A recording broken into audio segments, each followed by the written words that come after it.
Hebron Ministries. Hallelujah. ஆனால் இந்த Arakan spirit ரெண்டாவது என்ன? Disobedient spirit. டிஸ்ஒபீடியன்ட் அப்போ வந்து கீழ்ப்படியாமை, யாருக்கும் கீழ்ப்படியான ஆவி. மூணாவது காரியம் பார்க்கும்பொழுது இன்றைக்கு நம்ம பார்க்க போகிறது ஆண்டவர் விக்கெட்னஸ் இல்லையா? விக்கெட்னஸ், துன்மார்க்கமான ஒரு மனிதன் இவ்வளோ மோசமான என்ன செய்கிறான்? மூணாவது காரியம் 26ஆம் வசனத்தை வாசிங்க. 9 ஏபோதின் குமாரனாகிய காகால், ஏபோதின் குமாரனாகிய காகால், அப்படி வாசிங்க. தன் சகோதரரோடு சீகேமுக்குள் போனான். சீகேமின் பெரிய மனுஷர் அவனை நம்பி வெளியே புறப்பட்டு தங்கள் திராட்சை தோட்டங்களின் பழங்களை அறுத்து ஆலையாட்டி ஆடிப்பாடி தங்கள் தேவனின் வீட்டிற்குள் போய் புசித்து குடித்து அபிமெலேக்கை சபித்தார்கள். அப்பொழுது ஏபேதின் குமாரனாகிய காகால் அபிமெலேக்கியார் சீகேம் யார் நாம் அவனை சேவிக்க வேண்டியது என்ன? அவன் யெருபாகாலின் மகன் அல்லவா? சேபுல் அவனுடைய காரியக்காரன் அல்லவா? காரியக்காரன் அசிஸ்டன்ட் ஆபீசர். சீகேமின் தகப்பனாகிய ஏமோரின் மனுஷரையே சேவியுங்கள், அவனை நாங்கள் சேவிப்பானேன். அதுபோல கடவுளோடு கூட இருந்தா கர்த்தர் உங்களை ஞானத்தினால் நிரப்புவார். அப்படியே சொல்லுங்க, கடவுளோடு கூட இருந்தா கர்த்தர் உங்களை ஞானத்தினால் நிரப்புவார். ஹல்லேலூயா, ஹல்லேலூயா. எழுதுறான் பாருங்க, 13ஆம் வசனத்தை வாசிங்க. உங்களில் ஞானியும் விவேகியுமாய் இருக்கிறவன் எவனோ? உங்களில் ஞானியும் விவேகம். ஞானி அப்படின்னா ஞானம் உள்ளவன், அண்டர்ஸ்டாண்டிங், புரிந்து கொள்கிறவன். ஞானினா யாரு? மற்றவங்களை புரிந்து கொள்கிறவன். புத்திசாலியான ஸ்திரீ தன் வீட்டிற்கு கிரீடமாக இருக்கிறார்.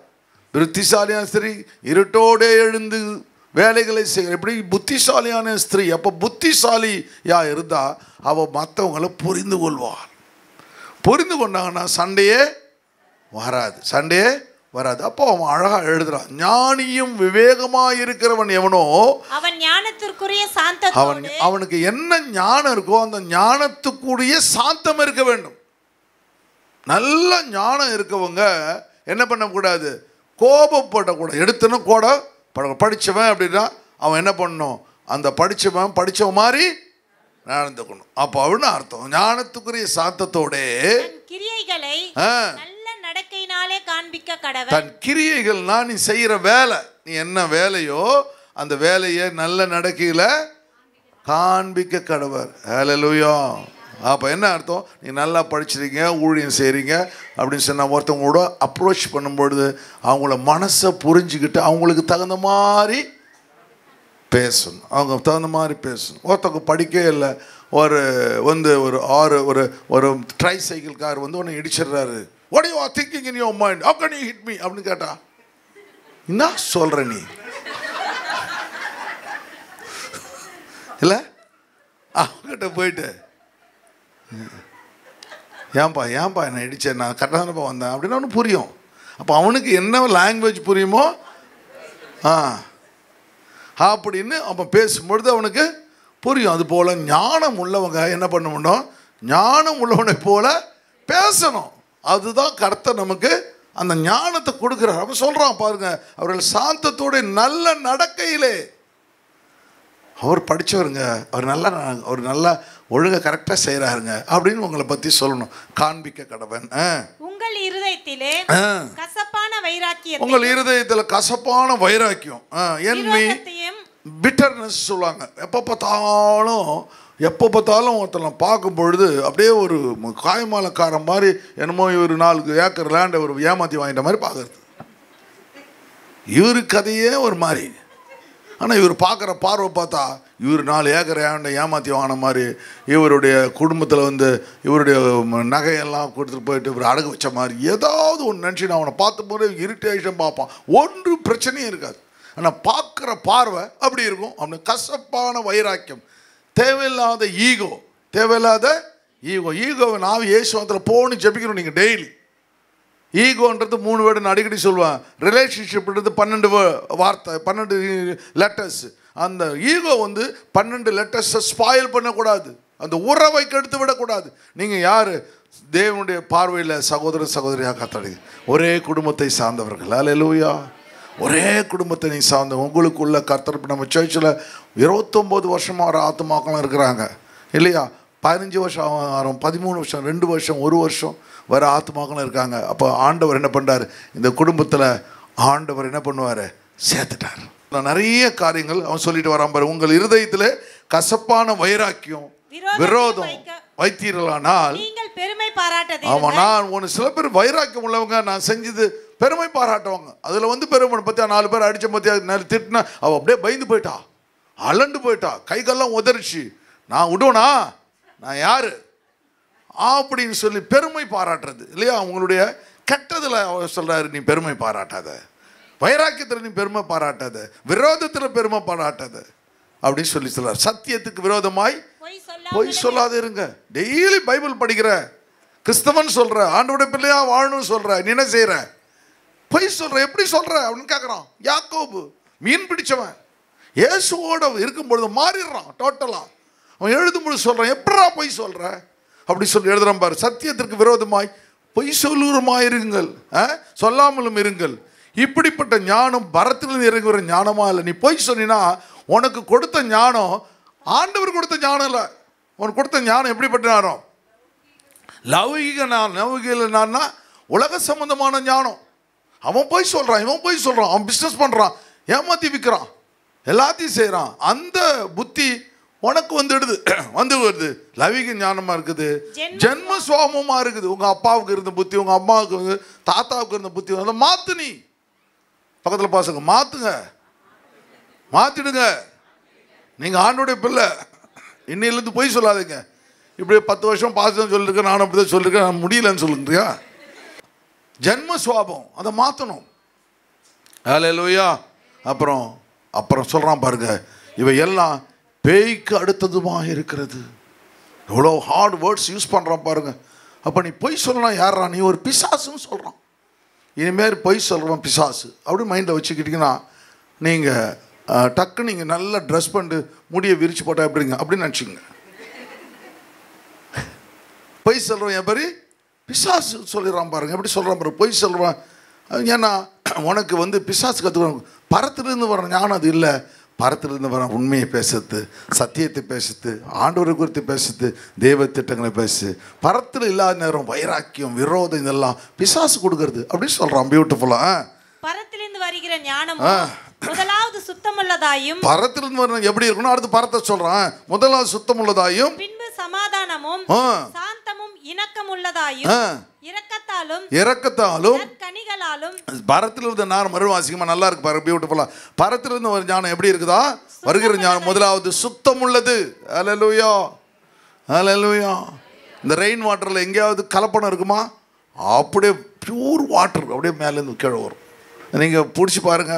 கொஞ்சம் நேரம் அந்த பொல்யூஷன் இருக்குலாம் வரும். கொஞ்சம் நேரம் கழிச்சு அந்த ரெயின் வாட்டரை பிடிச்சி பாருங்கள், அப்படி டிஸ்டில் கிளியராக இருக்கும். அதே பக்கத்தில் குட்டை தண்ணி கோவம் தண்ணியை பிடிச்சி பாருங்கள் எப்படி இருக்குது. அது கோவமாக மாறி போகுது கொஞ்ச நாள் கழிச்சு. ஞானமும் சுத்தமுள்ளதாயும், பின்பு சமாதானமும் சாந்தமும் இரக்கமுள்ளதாயும், நற்கனிகள் வாசிங்களா, நற்கனிகள் அன்பு சந்தோஷம் எல்லாம் இச்சை அடக்கம் நற்கனிகள் இருந்ததாயும், பட்சபாதம் இல்லை. என் தம்பி அதனால நான் உன்னை சண்டை போடுறேன், என் அக்கா நான் உன்னால சண்டை போடுறேன் அப்படி கிடையாது. பட்சபாதம். என் தம்பி தப்பு செஞ்சால் தப்பு தான், என் புள்ள தப்பு செஞ்சாலும் தப்பு தான். பட்சபாதம் இருக்கக்கூடாது. அது பரத்துலேருந்து வர ஞானம். ஹல்லேலூயா. உன் பிள்ளைகளுக்கு ஒரு நியாயம், மற்றவங்களுக்கு நியாயம் இல்லை. உன் தப்புனா தப்புன்னு சொல்கிற மனப்பான்மை. நம்ம என் ஃப்ரெண்டு அவளை பற்றி ஏதாவது சொன்னால் நான் ஒன்று விட மாட்டேன் அப்படி இருக்கக்கூடாது. நீங்கள் ஆண்டவருடைய பிள்ளையாக மாறும்போது எல்லாவற்றையும் மாற்றிக்கொள்ள வேண்டும். ஹல்லேலூயா சொல்லுங்கள். அப்போ என்ன பண்ண? பட்சபாத பார்ஷியாலிட்டி கிடையாது. ஹிப்போக்ரிசி மாய்மாலம் எப்படி இருக்கக்கூடாது? மாயமற்றதாய் இருக்கக்கூடாது. நான் சர்ச்சி பிலிவற்ற சொல்லுவேன், நீங்கள் கவரிங் நிலக்கையை போடாது. அப்படி ஒரு நகை வேணாம். யாராவது கேட்டால் ஏன்வா நீங்கள் நகை போடலன்னு கேட்டால் நான் பெண்டிகாஸ்ட். நீ என்ன சொல்லணும்? பெந்தகோஸ். எங்கள் பாஸ்டம்மா போடுறதில்ல, நானும் போடுறதில்ல. அப்படி போட்டால் ஒரிஜினலாக போடுங்க, நிறையா போடுங்க, கர்த்தர் உங்களை ஆசீர்வதிப்பார். வரும்பொழுது வாங்க, சர்ச்சுக்கு வரும்போது போட்டு இதில் மேலெல்லாம் வச்சுக்கிட்டு இதில் வச்சுங்க, இங்கே வச்சுங்க, போட்டுன்னு வாங்க. ஆண்டவர் உங்களை ஆசீர்வதிப்பார். கர்த்தர் உங்களை ஆசீர்வதிப்பார். உங்கள்கிட்ட இவ்வளோ நகை இருக்குன்னு எங்களுக்கு தெரியட்டும். வீட்டில் வைக்காதீங்க. திருடர்கள் கள்ளமேடுகள் வந்து கள்ளமிட்டு விடுவார்கள். சண்டே சர்வீஸ்க்கு போட்டு கொண்டு வாருங்கள். அந்நிய பாஷை பேசுங்கள். கர்த்தர் உங்களை ஆசீர்வதிப்பார். ஹல்லேலூயா. அப்போ என்ன பண்ண, மாயம் பண்ணுறதா பண்ணாதீங்க. அப்போ நீங்கள் அந்த இதெல்லாம் தூக்கி அந்த பெருமைக்கோசரம் போடாதீங்க. பெருமைக்கோசரம் சரி நான் கல்யாணத்தில் பார்த்துருக்குறேன், அந்த பொண்ணுக்கு பிடிச்சிருப்போம், பா நல்லா பணக்காரர் போகிறது. ஏங்க நீங்கள் வேறங்க டூப்ளிகேட்டுங்க. எனக்கு சத்தியமாக தெரியாது, ஃபேக்குன்னு எனக்கு சத்தியமாக தெரியாது. அப்போ அம்மா தான் சொன்னாங்க என்கிட்ட, ஐயையோ நீங்கள் வேறு அதெல்லாம் ஃபேக்கு அப்படின்னாங்க. அதில் அது அந்த மாதிரி கோல்மால்லாம் வேணாம் நமக்கு. பரவாயில்ல. என் அம்மா கல்யாணம் பண்ணும்பொழுது ஒன்றுமே நகை ஒன்றுமே கிடையாது, எதுவுமே கிடையாது. அப்போ எப்படி இருக்காங்களோ இப்போயாவது ஒரு செயின், சின்ன செயின் அது நான் போட்டு விட்டேன். அப்போ ஒன்றுமே கிடையாது. அதனால் என்ன தள்ளிட்டாங்களா? என்ன ஒன்றும் கிடையாது. கர்த்தர் அங்கீகரிச்சு. ஹல்லேலூயா. அதனால் இந்த பெருமை ஆவி நம்ம சபையில் வேண்டாம். அதெல்லாம் ஃபேக் வேறு வேலை செய்யாது. எது இதெல்லாம் ஃபேக்காக இருக்கோ அதை செய்ய. பவுடர் வேணால் அடிச்சிங்க, ஏன்னா பார்க்க முடியாது. புரியுதா? சரி, ரைட்டு. நம்ம ரொம்ப டீப்பாக போகிறேன்னு நினைக்கிறேன் நான். டைமா சரி கவனிங்க. அப்போ இந்த ஃபேக்கு காரியங்களை என்ன செய்யாதீங்க, விட்டுடுங்க. ஆண்டவருக்கு எது பிடிக்குமோ அதை செய்யுங்க. ஆனால் இன்னொன்று ஒரு சகரை சொல்ல பாருங்க, நீங்கள் ஃபேக்கை விடுங்க, ரியலாக கடவுள் கொடுப்பார். உங்கள்கிட்ட ஒரு தோடு வந்து காசு இல்லாதனால வந்து ஒரு ஃபேக்கை போட்டுட்ருக்கீங்க, என்னென்னா ஃபால்ஸ் போட்டுருங்க. ஆனால் ஆண்டவர் உனக்கு ஆசை இருக்குது, உன் இருதயத்தின் வாஞ்சையெல்லாம் நிறைவேற்றும் ஆண்டவர் சொல்லியிருக்காரு. அந்த வேத வசனம் பொய்யாது. நீ ஆண்டவர் உன் டைமண்டே கர்த்தர் கொடுப்பார். நீ இப்படி இப்படி காட்டிக்கிட்டே இருக்கலாம், போகிற இடத்துலாம் காமிக்கலாமா? நான் பார்த்துருக்கேன், இந்த பிராமின் லேடிஸ் இருக்காங்களே, அவங்க மூக்குத்தி வந்து போடுவாங்க. அப்பப்போ மூக்கு தொட்டு தொட்டு காமிச்சிட்டே இருப்பாங்க. அப்போ கூட வந்து ஒரு ஃப்ரெண்டு ஒரு நாள் சொன்னார், அவங்க அடிக்கடி மூக்கை தொட்டு காமிற கவனிச்சான தெரிலன்னா அது டைமண்ட், அதுக்காக தொட்டு காமிக்கிறாங்க. அதேமாதிரி காதை அப்படி பிடிச்சி பிடிச்சி பார்த்துட்டே இருப்பாங்க. நீ பார்க்கணுமா நான் டைமண்ட் போட்டிருக்கிறேன் அப்படின்னு சொல்லுவேன். கடைசியில் ஒருத்தர் காதை அறுத்துன்னு போவான், அது வேற கதை. அதுபோல் என்ன பண்ணும், நீங்கள் எது உங்கள்கிட்ட இல்லையோ கர்த்தர் கட்டாயமாக கொடுப்பார். எல்லாம் ரியலாக மாற்றுவார். சொல்லுங்கள், நான் ரியல் சொல்லுங்கள். ஆண்டவர் உண்மையாக இருக்கிறது போல நான் உண்மையாக இருக்கிறேன். ஹல்லேலூயா. என் வீட்டில் எந்த கோல்டு கவரிங் இன்னைக்கு தூக்கி விசில் அடிச்சிடுங்க. நாளைக்கு அடுத்த சண்டே வரும்போது பெண்டிகாஸ்ட்லாம் வாங்க, இல்லைன்னா ஒரிஜினல் போட்டு வாங்க. டூப்ளிகேட்டை போடாதீங்க, டூப்ளிகேட்டை போடாதீங்க, தூக்கி விசில் அடிச்சிருங்க. இன்னைக்கு ஒரு முடிவை எடுத்துருங்க. நீங்கள் எதாவது வாத வசனம் மாய்மாலம் இருக்கக்கூடாது. உள்ளமும் அப்படியே இருக்கணும், இல்லமும் அப்படியே இருக்கணும். உள்ளமும் அப்படியே இருக்கணும், என் இல்லமும் அப்படியே இருக்க ஆண்டவர். என் வீட்டில் எது டூப்ளிகேட்டுகளில் எல்லாம் கர்த்தர் ஒரிஜினலாக கர்த்தர் வச்சுருக்கிறார். ஹல்லேலூயா, ஹல்லேலூயா. நான் ஒரிஜினல், என் வீட்டில் இருக்கிறதெல்லாம் ஒரிஜினல், என் புருஷன் ஒரிஜினல், என் பிள்ளைகள் ஒரிஜினல் ஆண்டவரே. ஹல்லேலூயா. கர்த்தர் அப்போ மாய்மாலமற்றதாய் இருக்க வேண்டும். சரி, அப்புறம் வாசிங்க சீக்கிரம். நீதியாகிய கனியானது சமாதானத்தை நடப்பிக்கிறலாலே சமாதானத்தினாலே விதைக்கப்படுகிறது. விதைக்கப்படும். நீதியான கனியானது சமாதானத்தை நடப்பிக்கிறதாலே சமாதானத்திலே விதைக்கப்படுகிறது. என்ன அர்த்தம் பண்ணா, நீதியாகிய கனியானது, கனி அப்படி என்றால் அந்த கனிக்குள்ள என்ன இருக்கும்? கனிக்குள்ள எனக்கு சமாதானம் இருக்குமா? ஏமா கனிக்குள்ள என்ன இருக்குன்னு கேட்டால் விதை இருக்குன்னு சொல்ல மாட்டீங்களா? கனிக்குள்ள என்ன இருக்கும்? அந்த விதை இருக்கும். இந்த பாருங்க, நீதியான கனியானது சமாதானத்திலே நடப்பிடிக்கப்படுகிறாலே சமாதானத்திலே. அப்போது நீங்கள் நீதியாக இருந்தனா உங்களில் எழும்புகிற அன்பு, சந்தோஷம், இதெல்லாம் கனிகள். அந்த கனிகளுடைய விதைகள் விதைக்கப்படும் பொழுது அது சமாதானம் உள்ளதாக மாறும். அன்பு கனியை வச்சுனா, விதையை வச்சுனா அன்பு வரும். ஹல்லேலூயா. இச்சையடக்க கனியை விதையை வச்சுனா இச்சையடக்கம் வரும். எந்த கனியை நீ விதைக்கிறாயோ, விதையை விதைக்கிறாயோ, அந்த விதைகள் ஆண்டவர் தேவன் முளைப்பிக்க பண்ணுவார். அது அநேகர சமாதானம் உள்ளவைகளாய் மாற்றும். உங்ககிட்ட சமாதானம் இருக்கும்போது அந்த சமாதானம் மற்றவர்களை பற்றி. இப்போது இந்த யாக்கோபு ஒரு மீன் பிடிக்கிறவன், இது இன்னும் நிறையா வியாக்கியானம் இருக்குது. டைம் எனக்கு இல்லை. ஒவ்வொரு வசனத்தை படிச்சிங்கன்னா 3 மணி நேரம் பிரசங்கம் பண்ணலாம். அவ்வளோ காரியங்களை தேவன் அங்கே கற்று. அது போல் கர்த்தர் பரத்திலிருந்து வரும். சொல்லுங்கள், எனக்கு தேவன் பரத்திலிருந்து ஞாபகம் தரணும். நீங்கள் பொய் பேசுனா ஆண்டவர் அந்த பொய்யின் ஆவியை அனுப்பிச்சிருவார். பொய் பேச பேச பிசாசு உங்ககிட்ட வந்துக்கிட்டே இருப்பான். அப்புறம் குதிரையில் இது போடுற மாதிரி உங்களை ஓட்ட ஆரம்பிச்சிருவான். ஹல்லேலூயா. நிறுத்தவே முடியாது உங்களை. அதனால் பொய் மட்டும் பேசாதீங்க. பொய்க்கு பிதாவமாக இருக்கும், ஒன்று பிதாவாகிடும் கடைசியில். பொய் சொல்லாது இருப்பாங்க, ரொம்ப பயங்கரமான வார்த்தைகள். அதனால் இந்த காரியத்தில் நீங்கள் உண்மையாக இருங்க. 4வது காரியம் டிஸ்ஆனஸ்டி. அவன் எப்படி இருந்தான்? அவன் கடைசியில் டிஸ்ஆனஸ்டி, நேர்மையற்ற மனுஷனாக இருக்கான். சரி, 49, 50 மட்டும் வாசிங்கம்மா. 50ஆம் வசனம் வாசிங்க. பின்பு அப்போ அந்த பட்டணத்தை எல்லாம் சாவடிச்சிடறான், எல்லாத்தையும் முடிச்சிடறான். அந்த அரகன் ஸ்பிரிட் செஞ்சிடுது. அப்புறம் என்ன பண்ணுறான்? இன்னொரு பட்டத்துக்கு போகிறாங்க, தேபேஸ் என்ன பட்டணத்துக்கு போய் அதுக்கு விரோதமாக பாளையம் இறங்குறான். ஒவ்வொரு இடத்தையும் அந்த ஸ்பிரிட் உன்னை விடவே கூடாது. இந்த பொய் சொல்கிற ஆவி அடுத்த காரியங்களை செய்யறது போல இவன் என்ன பண்ணுறான்? அடுத்த நிலைக்கு போயிட்டு பிறகு அங்க அந்த பட்டணத்தில் நடுவில் ஒரு துருகம் இருக்குது பாருங்க. அதே போல புருஷரும் ஸ்திரீகளும் பட்டணத்து மனுஷர் அனைவரும் ஓடி புகுந்து கதவை பூட்டிக்கொண்டு துருக்கத்தின் மேல் ஏறினார்கள். போதும், அதனால நான் சொல்லிடுறேன். அப்போ துருவத்தின் மேலே ஏறுறாங்க. இவனுக்கு பயந்துட்டு இவன் அந்த பட்டணத்தில் எல்லாரும் சாவடிச்சானே, நம்மளும் சாவடிச்சானோ பயந்து போயிட்டு எல்லாம் ஓடி போய் அந்த பட்டணத்தில் கதவை பூட்டிட்டு உடனே இவன் என்ன பண்ணான்? அங்கே எரிச்சு மாதிரி இந்த கதவை எரிச்சு போட்டு இவங்க எல்லாம் கொண்டு விட வேண்டும் போகும்பொழுது மேலேந்து ஒரு ஸ்திரீ என்ன பண்ணுறா? எந்திர கல்லை எடுத்து கரெக்டாக பார்த்து, கிரிக்கெட் மேட்சில் அவன் கூட மாதிரி பவுலிங் போட மாட்டான், அந்த மாதிரி கரெக்டாக பார்த்து போட்டா பார். ஹல்லேலூயா, ஹல்லேலூயா. అటు ఇటు చూస్తావే, ఎందుకు పైన చూడలేదు? ఎందుకు పైన அங்கெங்க பார்த்தியா? அபிமெலேக்கு மேலே பார்க்காம விட்டியாப்பா. இத்தனை நாள் போட்டு கொலை பண்ணி கீழே பார்த்து புத்தி கீழே போச்சு. 70 பேர் கொலை பண்ணு மேலே பார்க்கல. மேலே பார்த்து கொலை பண்ணிருக்க மாட்டான். நீங்களும் நானும் மேலே பார்க்கணும். சொல்லுங்க, நான் மேலே பார்க்கணும். ஹல்லேலூயா. பரலோகத்தில் ஒருவர் இருக்கிறார், அவர் என்னை கவனித்துக் கொண்டு இருக்கிறார். ஹல்லேலூயா. அப்போ கீழே பார்த்து சாவடிக்கணும், எரிச்சு போடணும். இதே புத்தி, விரோதம், இது கசப்பு, இதெல்லாம் அவனை வழியணும், அவனை விடக்கூடாது. இது என்ன? கீழே பார்த்து பரலோகத்தை பார்க்க மறந்துடுறது. மேலே இவன் பார்க்கல. அவள் கரெக்டாக பார்த்து டப்புன்னு போட்டா ஆள் செத்து போகும்போது ஒரு ஆள் பார்த்து, நீ என்ன குத்துறா? ஒரு ஸ்திரீனால் நான் சாப்பிட்டு சொல்லாதபடிக்கு அவன் மறிச்சு போகிறான். கடைசி வசனத்தை வாசி முடிப்போம். ஆண்டவர் தேவன் நம்மை ஆஸ்வதிக்க வல்லமை. 56ஆம் வசனம் 57. இப்படியே அபிமெலேக்கு சொல்ல முடிக்கிறார் பார் ஆண்டவர். thus God repaid பார். இப்படியே அபிமெலேக்கு என்ன வார்த்தை யூஸ் பண்ணுறான் பாருங்க எழுதும்பொழுது. இப்படியே அபிமெலேக்கு தன்னுடைய 70 பேரை கொலை செய்தனால் இதே காரியத்தை செஞ்சுட்டே இருக்கான் பார்த்துக்க அப்படின்னு எழுதுறாரு பாருங்க. நான் அழகா, இப்படியே அபிமெலேக்கு தன்னுடைய 70 சகோதரை கொலை செய்ததினால். அப்போ அன்னைக்கு ராஜாவும் போது முன்னாடி அவன் என்ன செஞ்சானோ, சின்ன வயசுல என்ன தவறு செஞ்சானோ, கர்த்தர் அதை கவனித்து கொண்டே இருக்கிறார்.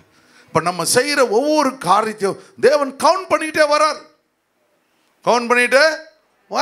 70 சகோதரி கொலை செய்தனால் தன் தகப்பனுக்கு செய்த தகப்பன் தரிசனம் உள்ளவன், மீதியானரை முறியடித்தவன், கிதியோன் தேவனோடு கூட வல்லமையாய் வழி நடத்தவன், தன் தகப்பனுக்கு செய்த பொல்லாப்பை அவர் எப்படி பார்க்குறாரு? ஐயோ, தகப்பன் வழியில் நடக்கலையே, சபை போகிற மாதிரி நீ போலையே, தகப்பனுக்கு செய்த பொல்லாப்பை தேவன் அவன் மேல் திரும்பும்படி செய்தார். ஒரு ஸ்திரீக்கு ஞானத்தை கொடுக்குற கரெக்டாக டப்புன்னு கவலை போடுறா செய்தார். சீகே மனுஷர் செய்த எல்லா பொல்லாப்பையும் அவனை மட்டும் விடல, அந்த மனுஷர் யாரெல்லாம் இவன் கூட இருந்து செஞ்சானோ அத்தனை பேர் மேலேயும் ஆண்டவர் அந்த சாபத்தை வர செய்கிறார். ஹல்லேலூயா. யெருபயேலின் குமார் யோதாமின் சாபம் வந்து பலித்தது. அவன் என்ன சொல்கிறான்? ஐயோ, நீங்கள் இது ஒலிவ மரத்தை நான் என்ன சொன்னேன், ராஜாவாக இருக்கும்படி கேட்டேன், அத்தி மரத்தை அதை போன ஞாபகம் இருக்குது இல்லையா? பிறகு முள்ளு செடி உன்னை அரசாளுதே, அதுலேருந்து அக்னி பட்சிக்குமே அப்படின்னு சொல்கிறான். அவனுடைய சாபம் பலித்தது. ஆண்டவர் தேவன் என்ன பண்ணுறாரு? ஒரு முடிவு உண்டு பண்ண. அபிமெலேக்கு வாழ்க்கையில் 4 மிக முக்கியமான ஸ்பிரிட்ஸை ஆண்டவர் காண்பிக்கிறார் நமக்கு. 1, த ஸ்பிரிட் ஆஃப் அரகன்ஸ், இருமாப்புள்ள காரியம் சபைக்கும் சபை தேவனுடைய பிள்ளைகளுக்கும் வரக்கூடாது. 2வது, கீழ்ப்படியாமையுடைய ஆவிகள், மேன் ஆஃப் டிஸ்ஒபீடியன்ஸ் வரக்கூடாது. 3வது காரியம், மேன் ஆஃப் விக்கெட்னஸ், துன்மார்க்கத்தின் ஆவிகள் என்னன்னு பார்த்தோம் நம்ம, வரக்கூடாது. 4வது, டிஸ்ஆனஸ்டி, நேர்மையற்ற காரியங்கள் நம்முடைய வாழ்க்கையில் காணப்படக்கூடாது. 4 காரியங்களை அபிமெலேக்கு மைண்டில் வச்சுங்க. 4 காரியங்களை கர்த்தர் நமக்கு கற்றுத்தருகிறார். சபைக்கு கற்றுத்தருகிறார், குடும்பத்துக்கு கற்றுத்தருகிறார். ஹல்லேலூயா. உங்கள் வேலை ஸ்தலங்களில், வியாபாரத்தில், உங்களுடைய ஊழியத்தில் நீங்க எப்படி இருக்க வேண்டும்? தேவனுடைய பிள்ளையாக இருக்க வேண்டும்.